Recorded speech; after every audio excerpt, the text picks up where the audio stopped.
বাংলায় গণতন্ত্রকে নেই, গণতন্ত্রকে হত্যা করা হচ্ছে। আপনারা দেখেছেন যে আজকে শিলিগুড়ি, দার্জিলিংয়ে মৃত্যু মিছিল চলছে, সেখানে যারা বন্যা, প্রাকৃতিক দুর্যোগে বন্যা দুর্গত এবং যারা মারা গেছে তাদের বন্যা দুর্গতদের পাশে যখন আমাদের আদিবাসী এমপি খগেনদা এবং আমাদের বিধানসভার মুখ্য সচেতক শঙ্করদা, আমাদের রাজ্য সভাপতি, রাজ্যসভার সাংসদ শ্রমিক ভট্টাচার্য থেকে শুরু করে আরও যারা ওইখানকার লোকাল নেতৃস্থানে এমএলএ এমপিরা দুর্গত মানুষের পাশে কথা বলতে, তাদের কি ত্রাণ প্রয়োজন নাগরকাটায় উপস্থিত হয়েছেন।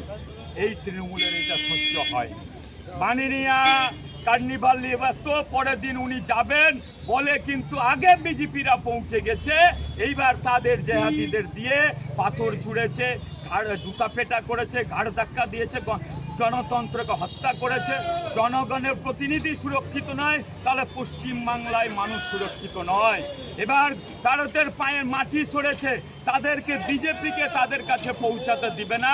সন্ত্রাস চালিয়েছে খুন করার জন্য আমাদের এমপি খগেনদা, শঙ্করদা, শ্রমিক ভট্টাচার্যদের উপরে বলে কিন্তু গোটা পশ্চিমবাংলায় এই গণতন্ত্র হত্যাকারী সরকার প্লাস যারা যে আজকে অন্যায় করেছে, যারা পাথর ছুঁড়েছে, খুন করার চেষ্টা করেছে, তাদের অ্যারেস্টের দাবিতে গোটা পশ্চিমবাংলায় বিক্ষোভ চলছে যে এই আইনের শাসন তৈরি হোক।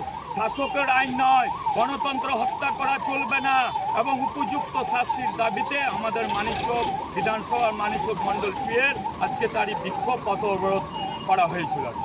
যে আমাদের দাবি যতক্ষণ অ্যারেস্ট না হবে, তাদের উপযুক্ত শাস্তি না হবে এবং সবাই যেন এই যে দুর্বৃত্তদের পাশে দাঁড়ানো, বন্যা দুর্গতের পাশে অন্যায় করেছে যারা তৃণমূল দাঁড়াতে পারে না, ওরা তো লুট করতে ব্যস্ত, খুন করতে ব্যস্ত, ধর্ষণ করতে ব্যস্ত গোটা পশ্চিমবাংলায়। আপনারা দেখেছেন গোটা 3 মাস ধরে ভুতনিকে ডুবিয়ে রেখেছে, ভাসিয়ে রেখেছে, ত্রাণ দিতে পারছে না। সেই রকম দার্জিলিং, শিলিগুড়ি, কার্শিয়াং, কালিম্পং, তারপর মিরিকে যে মৃত্যু মিছিল চলছে, বন্যায় ভাসছে, এখনও 30 জন মারা আছে, অনেকে নিখোঁজ আছে, মানিনি আর কোনো হেলদোল নাই। কটা জায়গায় ফটোশ্যুট করার জন্য গেছে, আর বিজেপির জনপ্রতিনিধি গেলে তাদেরকে খুন করার হুমকি, তাদেরকে খুন করার চেষ্টা করা হচ্ছে, পাথর ছুঁড়ে রক্তাক্ত করা হচ্ছে, তাদেরকে গায়ে ধাক্কা মারা হচ্ছে, জুতা পেটা করা হচ্ছে।